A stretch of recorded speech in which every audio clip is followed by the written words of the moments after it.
I'm excited because I see a lot of very clever people. I see a lot of innovative companies. I see a strong base for manufacturing in Canada that I believe that we can build on as we move to a zero-emission future. I'm excited because I have the feeling this is an industrial revolution that we haven't seen in decades for Canada. And not only it's a new opportunity or a renewed opportunity for us to position ourselves, I think, in terms of economic development, but also on an environmental level, it's very interesting to see this sector emerge. So I've been in automotive manufacturing for more than 40 years, and I've seen a lot of changes, but the rate of acceleration of changes right now it's incredible. We developed a group called Martinrea Innovation Development. What we did that because we have a lot of companies approaching us that really need to help unlock their potential. What we do is we invest in these businesses, but we help support them as they develop their technology. We help them build their businesses, we help them scale up manufacturing, we help them scale up supply chain. We create an opportunity for them to have the strategic benefit of being able to work on further developing their technology to make a commercializable product. So what we see is a tremendous amount of potential, and because we have such a large capacity for skills in financial skills, administrative skills, operational skills, technical skills, that really gives us what we need to be able to execute on whatever strategy we decide to take forward with this with new innovations. I think it's what we're seeing. I mean, the sector is an innovative sector in itself. The challenge I think we're going to be facing is related to R&D, but then commercial scaling up those innovations and investing in our homegrown innovations as well, and make sure we're keeping those here, developing know-how related to that, being competitive compared to other jurisdictions that are heavily, sustaining those innovations and the workforce and know-how that comes with it. So I don't know how you think we could tackle that challenge in the next few years. Is it the government that has a role in it, or is it industry? Well, one of the things that we do to evaluate innovation is we look at it in three stages. You have proof of concept, you have industrialization, and commercialization. So proof of concept is to prove that the technology could work. Now, it has to be proof of concept for the end application. So for example, if your innovation has to be the size of a bread box, but it's the size of a piano, well, then you haven't really proven that you have a technology that could eventually become an industrializable and commercializable product. There's a lot of companies out there that just need a little bit more help, a little bit more support, some R&D dollars, some government support, but also private sector support to partner and help them get through the proof of concept stage. Then there's industrialization. You have to have a product that you can make, and it's got to be reliable, it's got to be a robust process, it's got to be an efficient process to allow you to take something to the commercialization stage. At commercialization, you have to understand what the landscape looks like. You have to understand who you're competing against.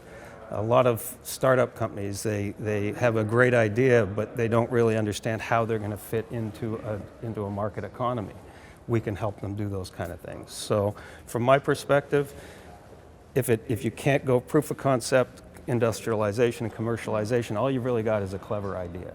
So I do think it's a partnership. Companies partnering, I think it's companies partnering with government, I think it's governments partnering with governments, but I think that partnering is what is going to unlock a lot of what the potential is in the Canadian economy at this point. I agree. I think we should also maybe invest more as an industry into center of innovations, but not driven by government in this case. Right. So for testing, prototyping, demonstration, probably a lot of that innovation R&D can be proved within those centers, and we don't have so many of those right now in Canada to make sure what we're creating is viable. I agree. And scaling. And a lot of getting it through industrialization and commercialization, you need a lot of skill sets. You need to draw in the younger folks nowadays. You've got to draw people in who want to work in certain areas, and when you give them the tools, like you said, in these centers of excellence, it draws people in. Young people today, they don't just want a job, they want to be able to add to their toolbox, they want to work on interesting technologies, they want to work on technologies that are going to make lives better in the future by addressing climate change issues, that type of thing. So from my perspective, I think there's a tremendous amount of potential if you create centers of excellence. So I absolutely agree. It's going to draw in the right kind of skills and the right kind of talent. If we could add as well, last recommendation I would like to do, if we had government in front of us, I would again repeat that it's fundamental to increase the level of agility and innovation inside the bids or the requests that they launch. They ask for innovation, but we're sometimes trying to define the solution for a problem even before industry can suggest anything, and they just don't fit in. Right. So I think we need to be more flexible in that sense. Absolutely. And I think we can reduce the risk of implementing innovation through partnerships, as I said earlier. But what I find is we have a lot of great, clever people approaching us who have a great innovative idea, but they don't see the downside. They don't see the challenges of building up their businesses, for example. So they come to us with this wonderful story, this hockey stick of revenue where things are going to all of a sudden bust loose and it's going to be a huge business worth billions of dollars at some point in the not too distant future. It's hard to build a business, and people have to understand we want a good regulatory environment, we want to have government support at the right stages, but we reduce the risk by putting the teams together to really evaluate what needs to be done so that we can be more effective in how we do it. In Quebec, we've developed different hubs of innovation. We have one in the center of Quebec, so it's the Bécancour, Shawinigan, and Trois-Rivières, but they're also developing another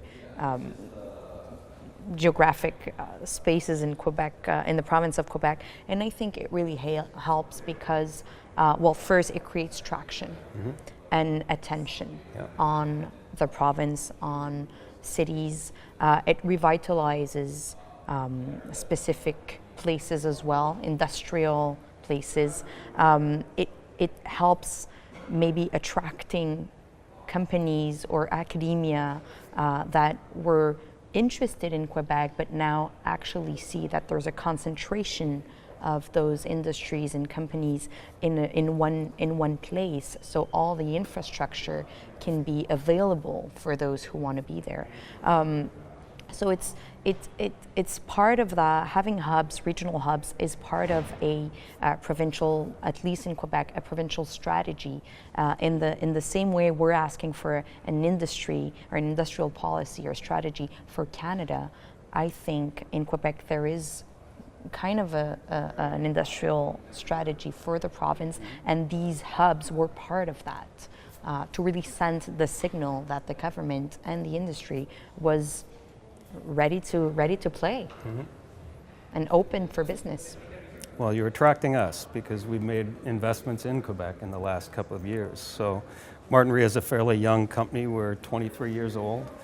We started as a $40 million business 23 years ago, actually the day before 9/11, and the next day the towers came down and the world ground to a halt, so it was a pretty tough time to start a business. But I think that created a lot of desire in the organization to overcome challenges. And we grew in Canada, mostly in Ontario, then we went south to the US, then we went to Mexico. Now we're in 4 continents and 10 countries around the world.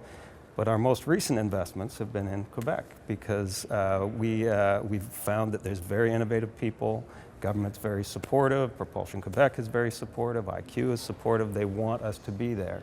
And there's a very talented group of people there. So we hadn't actually looked much to Quebec, we looked everywhere else, but we're very pleased with the level of support and creating centers of excellence, creating regional areas where there's tools that can help us be successful, I think is a wonderful strategy. And the concept of clusters, we have it in Quebec. You see that Propulsion is one cluster, but in Europe you see this concept of clusters, industrial clusters in different sectors like we have in Quebec. We don't see that in other provinces as much right now, but our role is to really, as a cluster, mobilize this ecosystem and make sure we reunite and we're able to speak up with a coordinated voice and develop demonstration projects and programs and initiatives and trade missions. But it definitely helps. So the combination of hubs, clusters, and this vision, governmental vision that we have in Quebec has paid off. Absolutely. But again, I've been in this business for a long time. When I joined, they had the Auto Pact. Free trade came, and there was the NAFTA, then there's USMCA, but through it, there was a lot of benefit for being a manufacturer in Canada to support the automotive industry. It made it, because of the way the rules of content worked and the way vehicles were, they allotted the manufacturing to various regions. We benefited a lot. What's happened though is we have created a large infrastructure. There's big, successful companies. We were a $40 million company 23 years ago. This year we're $5.3 billion in sales. Look at Linamar, they went through similar growth. Look at Magna, they've gone through similar growth. We built this up because of Canadian ingenuity, no question, and the willingness to innovate and the capacity to innovate. But it's allowed us to become a partner with our customers. Most of what we produce goes into the US right now, here in Canada, and that's because we do a very good job with what we do. You do need to be close to customers, you can't be too distant, and that's why we've worked our way around the world, but at the same time, being a close partner with the US, being a close partner with the province of Ontario, the province of Quebec, that's what's going to give us that strength to allow us to really benefit, not just today, but for a number of years to come. I think we need predictability, we need a sustained and clarity on the sustained efforts that we are going to be deploying in the next few years. This will take time, it's normal. We cannot expect the ZEV sector to just emerge and be fully at its full potential in 5-6 years. It's normal, we will see fluctuations, we need to keep on track. I think we can make it. I think we can make it with having a better integration with our neighbor, the US, with our allies in Europe. I think we can really develop those jobs that we will be needing in the next few years. And it's a vision of maybe considering in general the sustainable jobs, sustainable businesses, considering the life cycle of our products. So envisioning results on a longer term than just very short term.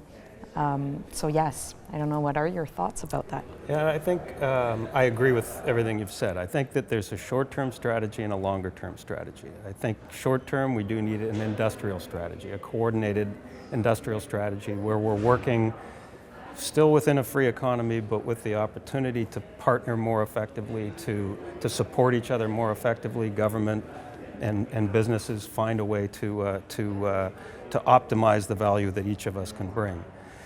That can be done immediately because I think we have a very strong core. We have great know-how in this country. We have stability in this country. We have the ability to move as quickly as we choose to move. And I think that's a wonderful advantage.